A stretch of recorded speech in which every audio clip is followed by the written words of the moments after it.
ಹೋರಾಟ? ಯಾತಕ್ಕಾಗಿ ಹೋರಾಟ? ರೈತರ ಹೋರಾಟಕ್ಕೆ ಬೆಳೆ ವಿಮೆ ಮಂಜೂರಾಗಲೇಬೇಕು. ಬೆಳೆ ವಿಮೆ, ನಾನು ಬೆಳೆ ವಿಮೆ ಮಂಜೂರಾಗಬೇಕು ಅನ್ಬೇಕು. ಬೆಳೆ ವಿಮೆ, ಬೆಳೆ ವಿಮೆ, ಬೆಳೆ ನಷ್ಟ ಕೊಡಲೇಬೇಕು. ಬೆಳೆ ನಷ್ಟ, ಬೆಳೆ ವಿಮೆ, ಬೆಳೆ ನಷ್ಟ, ರೈತರ ಸಾಲ, ರೈತರ ಸಾಲ. ಯಾತಕ್ಕಾಗಿ ಹೋರಾಟ? ಎಲ್ಲಿಯ ತನಕ ಹೋರಾಟ? ರೈತರ ಹೋರಾಟಕ್ಕೆ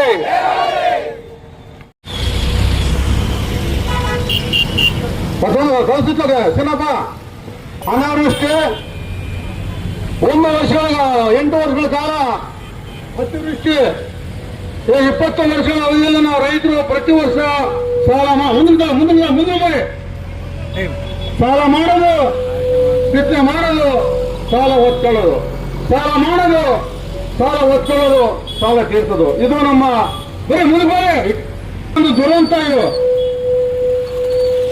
ಬೆಳೆ ವಿಮೆ ಕಟ್ಟಲಿಕ್ಕೆ ಈ ವರ್ಷ ಮಳೆ ಬಾರದೆ, ಮಳೆ ವೈಫಲ್ಯದಿಂದ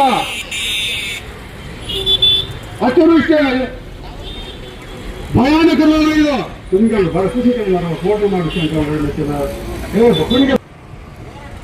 ಆ ಭಯಾನಕ ರೋಗವನ್ನು ಇವತ್ತು ರೈತರು ಕಂಗೆಟ್ಟಿದ್ದೀವಿ, ಬೆಳೆ ನಷ್ಟ ಅನುಭವಿಸ್ಕೊಂಡಿದ್ದೀವಿ. ಮಳೆ ವೈಫಲ್ಯದಿಂದ ಬರೀ ಈ ಕಡೆ ಬರೀ ಒಳಗಡೆ ಬರೀ ಬೆಳೆ ನಷ್ಟ ಅನುಭವಿಸಿದ್ದೀವಿ.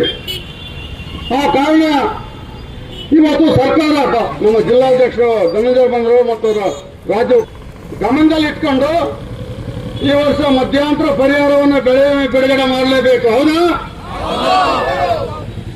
ಒಂದು ಕಾಯಿ ಹಿಡಿದಿಲ್ಲ ಎಲ್ಲಿನೂ, ಎಲ್ಲ ಕರೆಜೀಡಿ ಮತ್ತು ಬೆಂಕಿ ರೋಗ ಬಿದ್ದು ಅದು ಭಯಾನಕ ರೋಗ. ಅದು ಕೊರೋನಾಗಿಂತ ಅತ್ಯಂತ ಭಯಾನಕ ರೋಗ. ಅದು ಆ ರೋಗದಲ್ಲಿ ಅಲ್ಲೇ ನಾವೆಲ್ಲ ಇವತ್ತು ರೈತರು ಬೆಳೆ ಹಾಳಾಗಿದೆ. ಎಲ್ಲನೇ ಕಿತ್ತರೂ ಒಂದು ಗಿಡ ಕಾಯಿಲ್ಲ. ಮತ್ತೆ ಮುಂದುವರ್ಸ್ಕೊಂಡು ನಾವು ಯಾವ ರೀತಿಯಾಗಿ ಬೆಳೆ ಇಡಬೇಕು, ಅಲ್ಲೇ ಜೀವ ಏನು ಮಾಡಬೇಕು, ಅದಕ್ಕೆ ಸರ್ಕಾರ ಮತ್ತು ಕೇಂದ್ರ ಸರ್ಕಾರ, ರಾಜ್ಯ ಸರ್ಕಾರ ತಕ್ಷಣ ರೈತರ ಬೆಳೆ ವಿಮೆಯನ್ನು ಬಿಡುಗಡೆ ಮಾಡಬೇಕು. ಈಗ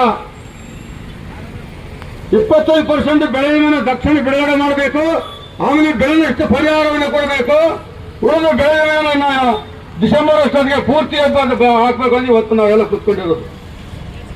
ಹುಡುಗಾರಿಕೆಲ್ಲ ಬಂದಿರೋದು. ರೈತರು ಇವತ್ತು ಎಷ್ಟು ಕಷ್ಟಪಡ್ತಾ ಇದ್ವಿ ಅಂದ್ರೆ ಅದರ ಪರಿಸ್ಥಿತಿ ಇರಬಾರದು ಅಂತ ಒಂದು ವ್ಯವಸ್ಥೆ. ಸ್ವಾಮಿ ಪೊಲೀಸ್ನವರು ಸ್ವಲ್ಪ ನಗರಸಭೆಗೆ ಫೋನ್ ಮಾಡಿ ನೀಡ್ತದ, ಅದಕ್ಕೆ ನಿಮ್ಮನ್ನೆಲ್ಲ ಕರೆಸಿರೋದು. ಓಹೋ, ರೈತರಿಗೆ ಅನ್ಯಾಯ ಆಗಿದೆ, ಅದಕ್ಕೆ ಅವರೆಲ್ಲ ರೈತರು ಬಂದಿರೋದಂತ ಗೊತ್ತಾಗಬೇಕು. ಸುಮ್ಮನೆ ಎದ್ದೋಗ್ಬಿಟ್ಟು ಏನೂ ಮಾಡ್ತದ. ಹಂಗಾಗಿ ನಮ್ಮ ಶಿವಲಿಂಗಪ್ಪ ಎಲ್ಲಿದ್ದಾರೆ? ಸರ್ಕಾರದ ಜೊತೆ ಮಾತಾಡಬೇಕು, ತಹಸೀಲ್ದಾರ್ ಜೊತೆ ಮಾತಾಡಬೇಕು, ಯಾರ ಬಗ್ಗೆ ಮಾತಾಡಬೇಕು? ಇದು ನಾವು ಹಿಂಗೆ ಸುಮ್ಗೆ ಇದ್ರೆ ಹೆಂಗೆ? ನಮ್ಮ ಬದುಕು ಹೆಂಗೆ?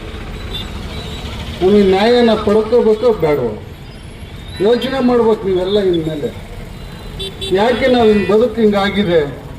ನಾವು ಎಲ್ಲೋದೀವಿ? ಯಾರಿಗೋಸ್ಕರ ನಾವು ದುಡಿತಾ ಇದ್ದೀವಿ? ನಮ್ಮ ಬದುಕಿನ ಬಗ್ಗೆ ನಾವು ಚಿಂತನೆ ಮಾಡದೆ ಹೋದ್ರೆ ನಾಳೆ ನಮಗೆ ನ್ಯಾಯ ಸಿಗೋದು ಹೆಂಗೆ? ಅದಕ್ಕೆ ಈಗಾಗಲೇ ನಾವು ಹೇಳ್ತಾ ಇದ್ದೀವಿ, ಎಲ್ಲ ಅಧಿಕಾರಿಗಳು ಬರಬೇಕು, ಇಲ್ಲಿ ಎಲ್ಲ ತಹಸೀಲ್ದಾರ್ ಬೇಕು, ಸಂಬಂಧಪಟ್ಟಂತೆ AC ಅವರು ಎಲ್ಲವನ್ನು ಅಧಿಕಾರಿಗಳು ಬರಲಿ, ನಮ್ಮ ಬಗ್ಗೆ ಮಾತಾಡಿ. ಕೃಷಿ ಬಗ್ಗೆ ಅಥವಾ ಬೆಳೆ ವಿಮೆ ಬಗ್ಗೆ ಕೇಳರ ಹಂಗಾದ್ರೆ. ಅದರಿಂದ ಈಗೆಲ್ಲ ಹಿರಿಯರು ಮಾತಾಡಿದ್ದಾರೆ. ನಾನು ಕೂಡ ನಿಮ್ಮ ಪರವಾಗಿ ಬಂದಿದ್ದೇನೆ. ನೀವು ಹೇಳೋವರೆಗೂ ನಾವು ಇಲ್ಲೇ ಕೂರ್ತೇವೆ. ನಿಮಗೆ ಪರವಾಗಿ ನ್ಯಾಯವನ್ನು ಕೊಡಿಸ್ಬೇಕು ನಾವು. ಅದಕ್ಕೆ ನಾವು ಬಂದಿದ್ದೇವೆ ಅಂತ ಹೇಳ್ತಾ ನನ್ನಿಂದ ಮಾತಾಡ್ತಾ. ನಾನು ದೊಡ್ಡ ಹೋರಾಟಗಾರ. ಮೊದಲೆಲ್ಲ ಬರ್ತಿದ್ವಿ. ನಮಗೆ ಶಂಕರಪ್ಪರ ಒಬ್ಬರು ಇದ್ದರು ತೀರಿದ್ದಾರೆ. ಅವತ್ತು ನನ್ನ ಮೈಂಡು ಕೂಡ ಆಫ್ ಆಗಿದೆ. ಈಗ ಮಾತಾಡೋಕ್ಕೆ ಒಂದು